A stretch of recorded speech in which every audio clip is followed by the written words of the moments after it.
I'm here, people. I'm here. I'm here. Just like I told you I was going to be. I said I was coming back and I was going to make videos, and look at me now, people. I'm here doing what I said I was going to do. Hey, what's up, everybody? It's AJ. So today I'm going to be talking a little bit about Raw, a little bit about SmackDown. Give my opinion on a few things. I have a handy dandy notebook, people. I actually took down notes. I sat down and I was like, you know what? Let me write it down just in case I forget. But we're going to talk about it now. So, first thing on Raw, and I'm not going to go over the whole damn show. I'm just going to talk about a few things that, I thought were noticeable and things that actually matter. Some things that piss me off, some things that I like. So they started the show off with a new intro, which the new intro wasn't bad. It was just something, kind of simple. It was really quick. Not really any type of music. I do prefer the old school style, like during the Attitude Era when they would have some type of rock music and they would have, cool little videos of, Stone Cold doing a stunner on somebody or saying, oh, hell yeah, and all this and that. I thought that was better, but, this is a new era and it's not the same as what it used to be. And, unfortunately it's like that, but it is what it is. That's how it is now.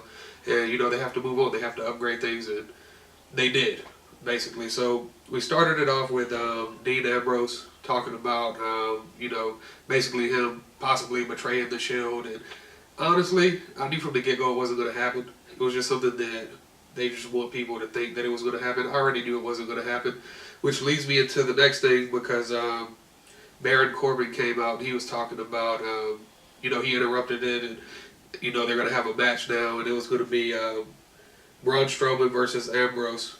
And in the match, it was not really a good match. And what's stupid about it is you have, I think Roman Reigns came out there, I don't even remember. He came out, interrupted the match, which the Shield is supposed to be, they're supposed to be the good guys. They're the baby faces, and for them to come out and interrupt a match just because Dean Ambrose is getting his ass whooped, guess what? It makes Dean Ambrose look like a bitch, to be honest with you. And I really thought that was a bad move. After that, we had the same thing, Roman versus Ziggler. Roman ended up winning the match.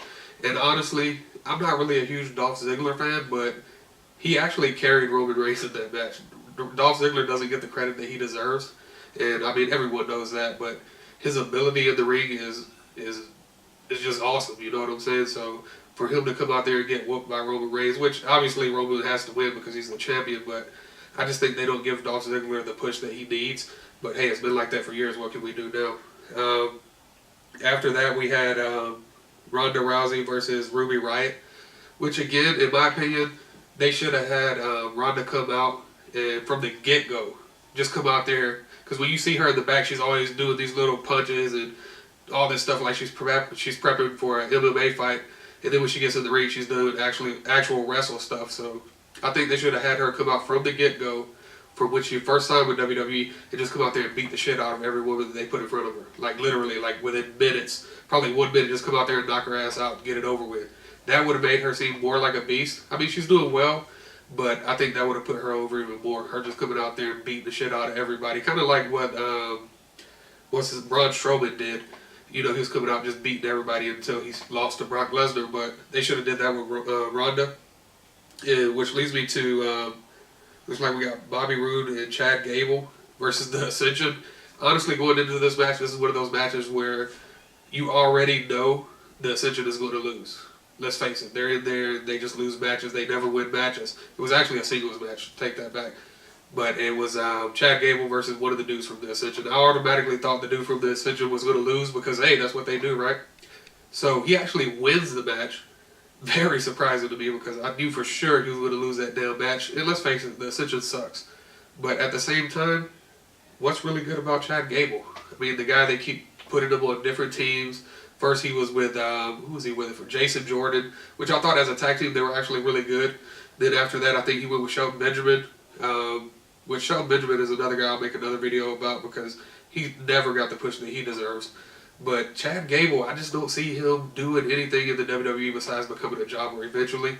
And the same with Bobby Roode. When he first came from NXT, it was a big deal about his entrance music and everything. And I thought, okay, well, they're actually going to give him a push, which they did.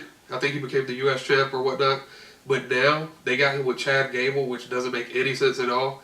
So I obviously see that he's going to end up turning on Chad Gable and beating the shit out of him. That's pretty obvious. Bobby Roode's definitely a heel.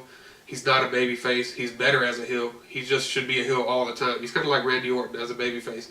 No one wants to see, who the fuck is calling me, people? But yeah, we'll talk about that in another video as well.